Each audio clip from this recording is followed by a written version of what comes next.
আসসালামু আলাইকুম, আশা করি সবাই ভালো আছেন। তো এই ইঞ্জিনটা দেখছেন, এই ইঞ্জিন হচ্ছে R177 মডেল। আমরা এটাকে 60 কেজি মেশিন বলি, মানে আমাদের দিকে এটা বলে। তো ভিডিওটা যাই হোক অনেক দিন পরে দিলাম আজকে। তো এই ইঞ্জিনটা খুলবো, মানে কাজ করব আজ। আর এই ইঞ্জিনটা এক বড় ভাই আপনার কিনে নিয়ে এসছে পুরাতন, বুঝতে পারছেন কি না। তো পুরাতন ইঞ্জিন কেনার পরে যেটা দেখবেন, অবশ্যই মেশিনটা খুলে কেটে ভালোভাবে দেখে নেবেন, কেননা আরেকজনের ইঞ্জিন বাহা কী আছে না আছে এটা সঠিক কিন্তু বলা যায় না। দেখা যায় যে স্টার্ট হয়েছে, সব কিছু চলছে, কিন্তু দেখা যায় স্টার্ট করার পরে এক দুদিন চলার পরে ডিস্টার্ব দেয়, তখন সমস্যাটা প্রচণ্ড আসে, বুঝতে পারছেন কি না। যার কারণে কিন্তু আপনার এই ইঞ্জিনটা খোলা। আর এই ইঞ্জিনটা দোকানে নিয়ে এসেছে, রাত হয়ে গেছে অবশ্যই। ভাইয়ের এমার্জেন্সি ছিল প্রচুর, ভাই মানে মাছ মারা গাড়িতে আপনার ফিটিং দেবে ইঞ্জিনটা। যার কারণে বলছে, ভাই রিকোয়েস্ট করে যে ভাই রাত্রে একটু খুলে দেন, কালকে সকালে মেশিনটা ফিটিং করে দিন, বুঝতে পারছেন কি না। যার কারণে রাত্রের বেলায় খুলতে লাগা। আর এইখানটায় দেখেন আমি স্যালেন্সার এয়ার ক্লিনার খুলে দিয়েছি, তারপর আছে এখানে ওভারলাইন এবং প্রেসার পাইপ। তারপর যেটা খুলবো আমরা, এই জায়গাটায় এই যে আপনার ট্যাপের বাটি আছে, রকারমের নাট এবং হেডের নাটটি খুলে নিতে হবে, তাহলে ক্লিয়ার হয়ে যাবে দিকটা। আর আরেক ভাই 12 মেশিনের জন্য কমেন্ট করেছিলেন। ভাই প্রত্যেকটা ভিডিও আমার দেখে এবং প্রত্যেকটা ভিডিওতে কমেন্ট করে, খুব ভালো লাগে। তো যাই হোক, ভাইরা ভিডিও দেখছেন, কমেন্ট করছেন, খুব ভালো লাগছে। যে ভাই কমেন্ট করেছেন সে ভাইকে অসংখ্য ধন্যবাদ। তো ভাই বলছে কি যে 12 মেশিন একটা 3বার নজেল প্লাঞ্জার চেঞ্জ করেছে, 3বার নজেল প্লাঞ্জার চেঞ্জ করেছে, এবং কি 10 কাঠা কিংবা আপনার 16 কাঠা মতন মাটি মনে হয় জমি চাষ করতে গিয়ে কিন্তু আপনার 2.5 লিটার করে তেল খেয়ে নিচ্ছে।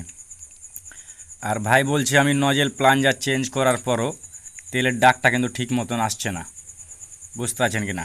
নজেল প্লাঞ্জার চেঞ্জ করার পরও তেলের ডাকটা কিন্তু ভাই ঠিক মতন আসছে না। ভাই এই কমেন্টটা করেছে, তো ভাইকে অসংখ্য ধন্যবাদ কমেন্ট করার জন্য। তো আমি কমেন্টের কথা কিছু বলি আপনাদেরকে। তো ভাই যেহেতু আপনি নজেল প্লাঞ্জার 3বার চেঞ্জ করে নিয়েছেন, সমস্যাটা বারবার আপনার আসছে। তো এইখানটায় নজেল প্লাঞ্জার বডিতে কিন্তু অনেক সময় অনেক সমস্যা দেখা দেয়, একটু ভুলের কারণে কিন্তু, না বোঝার কারণে কিন্তু জিনিসগুলো কিন্তু চেঞ্জ করে দিতে হয়। আর এই জায়গাটায় কিন্তু সমস্যাটা প্রচণ্ড আসে। যেমন আপনার প্লাঞ্জার বডি দীর্ঘদিন হয়ে গেলে, পুরাতন হয়ে গেলে, বডির ভিতরে যেখানে প্লাঞ্জারটা থাকে সেই জায়গাটায় কিন্তু একটা ঘাট পড়ে যায়, তখন কিন্তু প্রচণ্ড সমস্যা আসে, এবং কি তেলটা বেশি টানবে, সব কিছু দিক দিয়ে ঝামেলাটা বেশি করে। তারপর আপনার ক্যামরোলার আছে, ক্যামরোলার ভাই বলেছে চেঞ্জ করেছে। ক্যামরোলারের তলে যে পায়সাটা থাকে আপনার 12 মেশিনের, এই পায়সাটার কিন্তু মিডিলে কিন্তু ঘাট পড়ে যায়, তখন কিন্তু তেলের ডাকটা যে পজিশান যায় সে পজিশান কিন্তু আসে না, বুঝতে পারছেন কি না। আর এই জায়গাটায় প্লাঞ্জার বডির গ্যাস কিট কয়টা দিয়েছেন কি কয়টা টেনেছেন আমি সঠিক বলতে পারছি না। তো এই জায়গাটায় যতটুকু প্লাঞ্জার বডির গ্যাস কিট লাগবে দিতে হবে, ততটুকু দেওয়াই লাগবে, নাহলে কিন্তু প্রচণ্ড সমস্যা আসবে।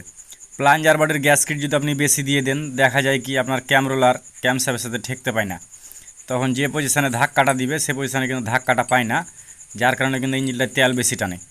তো ভাই যেহেতু আপনার সমস্যাটা আসছে, নজেল প্লাঞ্জার তেল ঠিক মতন পাচ্ছে না, তেল অতিরিক্ত খাচ্ছে, তো আমার জ্ঞানে বলে কি আপনি ওই নজেল বডি প্লাঞ্জার বডিটা কিন্তু চেঞ্জ করে দেন, প্লাঞ্জার বডিটা চেঞ্জ করে দেন, নতুন প্লাঞ্জার বডি লাগিয়ে দেন, তাহলে আপনার সমস্যাটা থাকবে না।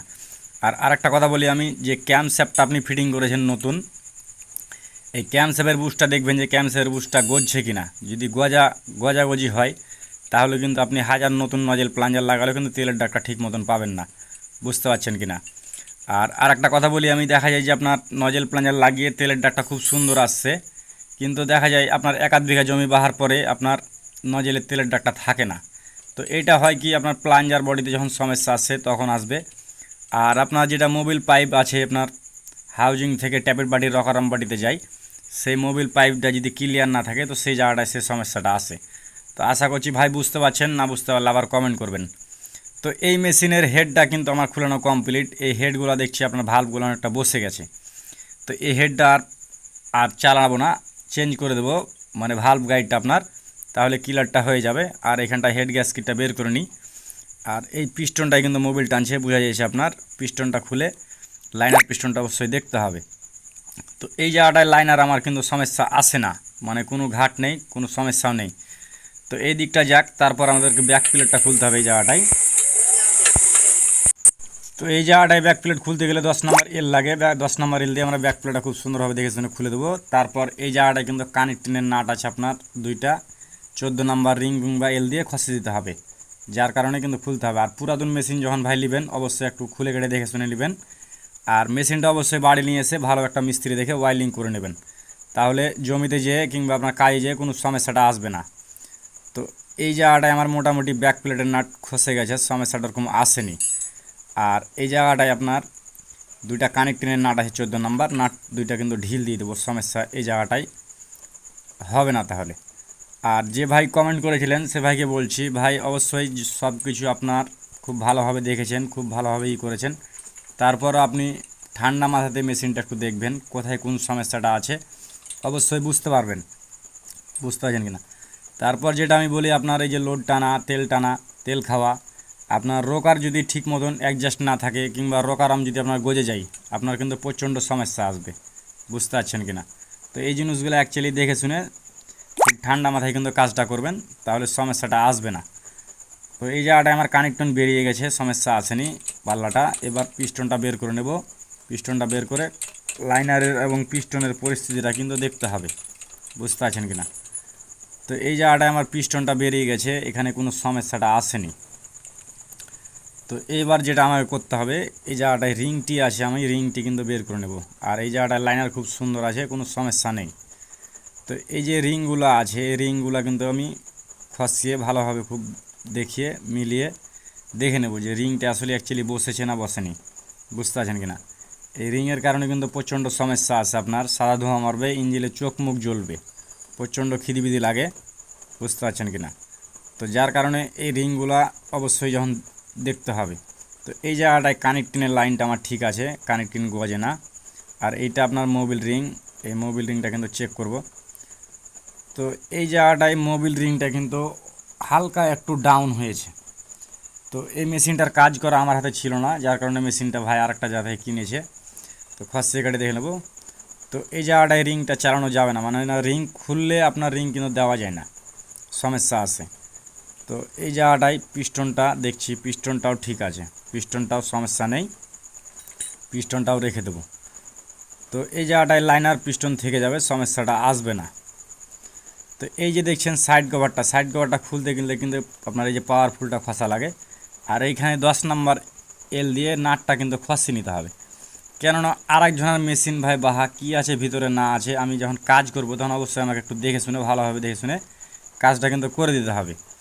আর কাজ করায় ভাই মানুষ কিন্তু আমাদের কাছে মানুষের চেহারা দেখে কাজ করে নেয়, কাজের ভালো মন্দ হয় তখন কিন্তু মানুষ ভাই কাজ করায়, কেউ বলতে পারবে না যে আমার চেহারা দেখে আমাকে কাজ করাই, বুঝতে পারছেন কি না। তো এই জায়গাটায় 10 নম্বর এল দিয়ে ভালোভাবে দেখে নেব, কেননা আরেকজনের হাতের মেশিন ছিল, এটা আমি বলতে পারছি না ভিতরে কি হয়ে আছে না হয়ে আছে। তা আমার কাছে যখন নিয়ে এসেছে আমার কর্তব্য আমি করব অবশ্যই। আর যখন সাইড কভার খুলবো ভিতরে কি আছে না আছে পরিস্থিতিটা তখন বোঝা যাবে, কেননা লাইনার পিস্টন দেখে আমি পাঠিয়ে দিলাম, মেশিনটা দেখাইছে অন্য সময় অন্য কোনো সমস্যা আসছে, কিংবা বলছে ভাই তেল খাচ্ছে কিংবা আপ ডাউন করছে, তখন প্রচণ্ড সমস্যা আসবে, বুঝতে পারছেন কি না। এক মেশিন বারবার খুলানো কমপ্লিট করা যায় না, প্রচণ্ড খিদিবিদি আসে তখন। তো এই জায়গাটায় আমার 10 নম্বর নাটটি খসা কমপ্লিট হয়ে গেছে, এখানটায় সাইড কভারটা ওকে টান দিব, দেখি পরিস্থিতিটা কি আছে। তো এই যে সাইড কভার টান দিয়েছি, সমস্যাটা আসেনি, চলে এসেছে। আর এই জায়গাটায় যেটা দেখতে হবে আমাদেরকে ভালোভাবে, এখানে ক্যামটা আছে আর আপনার এই যে ক্যাম সেপের বিয়ারিংটা আছে, এখানে কিন্তু খুব ভালোভাবে দেখতে হবে এটা। তো এই জায়গাটায় প্লাঞ্জার বডি খুলতে গেলে আপনার লাগবে তেলের পাইপটা খসিয়ে দেবো। আর এখানে 14 নম্বর নাট দিয়েছে প্লাঞ্জার বডিতে 3টা, এই নাট 3টা কিন্তু ঢিল দিয়ে দেবো। আর এই নাট 3টা ঢিল দেওয়ার আগে যেটা করতে হবে, এই যে যেটা আপনার প্লাঞ্জারে তেল ভরায় এই নাটটা কিন্তু 18-19 রিং লাগে, এই নাটটা কিন্তু আগে ঢিল দিয়ে দিতে হবে, তাহলে সমস্যাটা আসবে না। ঢিলটা হয়ে গেলে খুব সুন্দরভাবে কিন্তু হয়ে যাবে। আর এই জায়গাটায় ক্যাম শেপটা অবশ্যই দেখতে হবে, আর আপনার ক্যামটা, কেননা এই ক্যাম শেপের বিয়ারিং যদি আপনার গজে যায় প্রচণ্ড কিন্তু তেল খাবে, প্রচণ্ড তেল খাবে। শুধু এ মেশিন বলে না, যে কোনো মেশিনের আপনার যেমন 20, 24, 12, 16 তো আপনার ক্যাম শেপের বিয়ারিং থাকে না, বুশ থাকে, ওই বুশগুলা কিন্তু দীর্ঘদিন চলার পরে কিন্তু আপনার গজে যায়, তখন কি হয় নজেল প্লাঞ্জার চেঞ্জ করে, ক্যাম রোলার চেঞ্জ করে, ক্যাম শেপ চেঞ্জ করে, কিন্তু ফলো করে ক্যাম শেপটা দেখে না যে বুশটা দেখে না যে গজছে কি গজে না, যার কারণে কিন্তু সমস্যাটা আসে। আর এই জায়গাটায় প্লাঞ্জার বডির গ্যাস কিট জয়টা থাকবে তো এটাই দিবেন আপনি। সমস্যা হলে কমা বাড়া করবেন, কিন্তু মাপের বাহির করবেন না। তো এই জায়গাটায় প্লাঞ্জার বডি খোলা কমপ্লিট, প্লাঞ্জার বডিটা টান দেবো। তো এই প্লাঞ্জার বডিটা টান দিলাম, দেখছি যেটা আমি এই যে এখানে ক্যামেরার তলে পিন থাকে, এই পিনটা কিন্তু ভেঙে গেছে নাই। তো এটা একটা সমস্যা পাওয়া গেল এখানটাতে, এটা না খুললে কিন্তু বুঝতে পারতাম না। আর এই জায়গাটার যেহেতু খুলেছি, নজেল প্লাঞ্জারটা চালাবো না, চেঞ্জ করে দেবো, বুঝতে পারছেন কি না। তো এই দিকটা কমপ্লিট হয়ে গেছে এইখানটায় এবারকার আমাকে যে দেখতে হবে ক্যামসেপের বেরিংটা ঠিক আছে কি না। তো না, এই ক্যামসেপের বেরিংটা ঠিক আছে, কোনো গজে না, এবং ক্যামটাও ঠিক আছে, কোনো সমস্যাটা নেই। তো এই যে দেখুন এই গভর্নরটা কিন্তু ঝুঁকছে, পিন নামটা ঝুঁকছে, এই যে নাটগুলা গভর্নরের কিন্তু ঢিল হয়ে গেছে অতিরিক্ত। তো দেখেন এই সাইড কভারটা না খুললে কিন্তু এই সমস্যাগুলো কিন্তু বুঝতে পারতাম না। তো যার কারণে যখন পুরাতন মেশিন কিনবেন, এক ভাইয়ের কাছ থেকে আরেক ভাই যখন কিনবেন, তখন অবশ্যই এই ক্যামসেপের নাটগুলো কিন্তু অবশ্যই দেখবেন। তো এই গভর্নরের কাজ কিন্তু প্রচণ্ড, এই গভর্নর যদি ঠিক না থাকে আপনার মেশিন আপ ডাউন করবে এবং ঠিক মতন মেশিন কিন্তু বাহাইতে পারবেন না। তো এই মেশিনটার সমস্যা যেটা আছে আপনার, এই যে এখানে হেডটা কিন্তু বসে গেছে, এটা চালানো যাবে না। আর এইখানে কানেক্টিং আপনার পিস্টন সব ঠিক আছে, এখানে কোনো সমস্যা নেই, একটা রিং দিয়ে দিলেই কাজটা হয়ে যাবে, সমস্যাটা কোনো জায়গায় আসবে না। আর আপনার যেহেতু অনেক দিন ধরে বসে আছে, নজেল প্লাঞ্জারটা চেঞ্জ করে দেবো, রাখবো না, নজেল প্লাঞ্জারটা চেঞ্জ করে দেবো। আর বিশেষ করে যখন খুলবেন তখন অবশ্যই রকার আমগুলো দেখবেন যে রকারগুলো অনেকটা বলছে কিনা। তো না, রকার ঠিকই আছে, সমস্যা নেই। আর এই মেশিনের ভিডিওটা কিন্তু এই পর্যন্তই, বুঝতে পারছেন কিনা। তো যদি ভালো থাকে, সবাই ভালো থাকবেন, সুস্থ থাকবেন। আর এই মেশিনের ভিডিওটা এই পর্যন্তই। আর ভিডিওটা কিন্তু রাত্রে হয়ে গেল, আর অনেকদিন পর ভিডিও দিলাম আজকে, বুঝতে পারছেন কিনা। তো বাকি ভিডিও অবশ্যই দিব। তো সবাই ভালো থাকবেন, সুস্থ থাকবেন। আসসালামু আলাইকুম।